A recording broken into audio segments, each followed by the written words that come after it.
আসসালামু আলাইকুম ভিউয়ার্স, আশা করি আপনারা ভালো আছেন, সুস্থ আছেন। সো ভিউয়ার্স, আজকে একটি ভিডিও নিয়ে আসলাম কিভাবে আপনারা এসএসসি ও দাখিল পরীক্ষার রেজাল্ট দেখতে পারবেন। সো সেই বিষয়টা আমি পুরোপুরি দেখিয়ে দেব, তো কোনোভাবে স্কিপ করবেন না।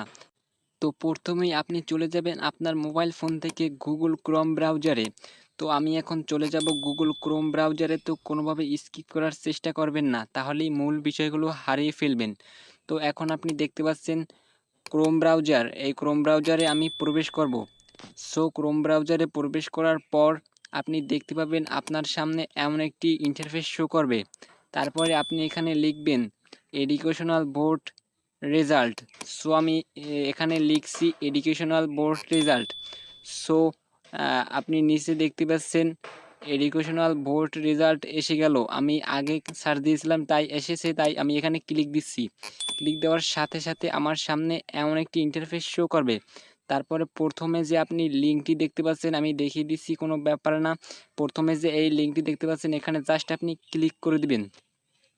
ক্লিক করে দেওয়ার সাথে সাথে আপনার সামনে এমন একটি ইন্টারফেস শো করবে।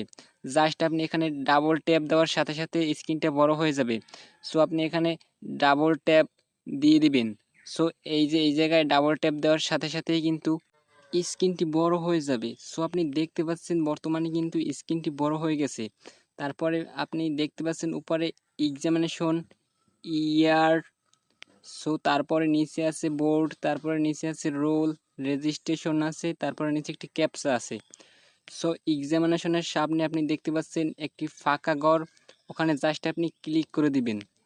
ক্লিক করে দেওয়ার সাথে সাথে আপনার সামনে এমন একটি ইন্টারফেস শো করবে। তারপরে আপনি যেহেতু এসএসসি ও দাখিল পরীক্ষা দিচ্ছেন, তো তার সামনে একটি টিক মার্ক দিয়ে দিবেন। সো আপনি যদি জেএসসি জেডিসি দেখতে পারেন, সে এই ওয়েবসাইট দেখেই আপনি দেখতে পারবেন। সো আমরা যেহেতু এসএসসি ও দাখিল পরীক্ষার রেজাল্ট দেখবো, সেহেতু আমরা এসএসসি দাখিলই টিক মার্ক করে দেবো। সো এসএসসি দাখিলে টিক মার্ক করে দেওয়ার পর তারপরে নিচে দেখতে পাচ্ছেন একটি ইয়ারের সামনে একটি ফাঁকা অপশন আছে। সো আমি দেখিয়ে দিচ্ছি, কোনো ব্যাপার না। তো কোনোভাবে স্কিপ করার চেষ্টা করবেন না, তাহলে কিন্তু মূল বিষয়গুলো আপনি হারিয়ে ফেলবেন। সো আপনি উপরে দেখতে পাচ্ছেন এর সামনে একটি ফাঁকা অংশ, জাস্ট আপনি এখানে ক্লিক করে দিবেন। ক্লিক করে দেওয়ার সাথে সাথে আপনার সামনে এমন একটি ইন্টারফেস শো করবে। তো আপনি কত সালে পরীক্ষা দিয়েছেন সেই সালটা ডিসাইড করবেন। তো আমরা যেহেতু 2025 সালে পরীক্ষা দিয়েছি, তাই আমরা 2025 সালটা সিলেক্ট করে নিলাম। তারপরে আপনি নিচে দেখতে পাচ্ছেন একটি বোর্ড নামে একটি অপশন, তার সামনে একটি ফাঁকা জায়গা, তো জাস্ট আপনি এখানে ক্লিক করে দিবেন। ক্লিক করে দেওয়ার সাথে সাথে আপনার সামনে এমন একটি অপশন চলে আসবে। আপনারা যদি ঢাকার বোর্ড হন তো ঢাকা সিলেক্ট করবেন, যদি বরিশাল বোর্ড হন বরিশাল সিলেক্ট করবেন। যেহেতু আমি মাদ্রাসা বোর্ড, সেহেতু আমি ঢাকা বোর্ড সিলেক্ট করে নিচ্ছি। সো আমি ঢাকা বোর্ড সিলেক্ট করে নিচ্ছি।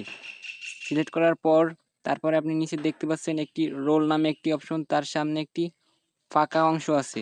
জাস্ট আপনি এই ফাঁকা অংশে ক্লিক করে দিবেন। তো আমি দেখিয়ে দিচ্ছি কোথায় সেই ফাঁকা অংশটি, তো কোনোভাবে স্কিপ করার চেষ্টা করবেন না। এই যে ফাঁকা অংশটি, জাস্ট আপনি এখানে ক্লিক করে দিবেন। ক্লিক করে দেওয়ার সাথে সাথে আপনার সামনে এমন একটি ইন্টারফেস চলে আসবে। এখান থেকে আপনি আপনার রোল নাম্বারটি বসিয়ে দিবেন। সো আমি আমার রোল নাম্বারটি বসিয়ে দিচ্ছি। তারপরে আপনি এখান থেকে ব্যাগে চলে আসবেন। তো ব্যাগে চলে আসার পর আপনার কি করবেন? ব্যাগে চলে আসার পর আপনি এখানে দেখতে পাচ্ছেন রেজিস্ট্রেশন নামে একটি অপশন। সো আমি দেখিয়ে দিচ্ছি, কোনো ব্যাপার না। এই যে দেখতে পাচ্ছেন রেজিস্ট্রেশন নামে একটি অপশন, তার সামনে একটি ফাঁকা জায়গা, জাস্ট আপনি এই ফাঁকা জায়গায় ক্লিক করে দিবেন। ক্লিক করে দেওয়ার সাথে সাথে আপনার সামনে এমন একটি ইন্টারফেস শো করবে। তারপরে আপনি এখানে আপনার রেজিস্ট্রেশন নাম্বারটি বসিয়ে দিবেন। তারপরে নিচে আপনি দেখতে পাবেন একটি ক্যাপচা আছে। জাস্ট 6+7, আপনার বেলায় অন্যটাও থাকতে পারে, আমার বেলায় 6+7। সো আমি এই ক্যাপচাটা সামনের খালি করে বসিয়ে দেব। সো আপনারাও সামনের খালি করে বসিয়ে দিবেন, আপনাদের বেলায় ক্যাপচা অন্যটাও থাকতে পারে। সো এখানে আপনি জাস্ট এই ক্যাপচাটা বসিয়ে দিবেন। সো আমি বসিয়ে দিচ্ছি। তো দেখতে থাকুন, কোনোভাবে স্কিপ করার চেষ্টা করবেন না, তাহলেই কিন্তু মূল বিষয়গুলো আপনি হারিয়ে ফেলবেন। সো আমি 6 দিলাম, তারপরে আমি একটি প্লাস নিলাম, তারপরে আমি 7 দিলাম।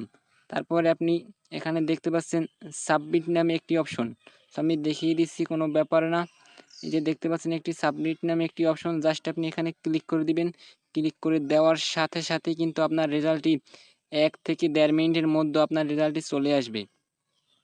তো আজকের ভিডিও ছিল এই পর্যন্ত। তো আশা করি আপনারা বুঝতে পেরেছেন কিভাবে আর কি রেজাল্ট বের করে। তো এই ওয়েবসাইট থেকে কিন্তু আপনি রেজাল্ট বের করতে পারবেন। যদি আমার ভিডিওটি ভালো লাগে অবশ্যই চ্যানেলটি সাবস্ক্রাইব করে দিবেন।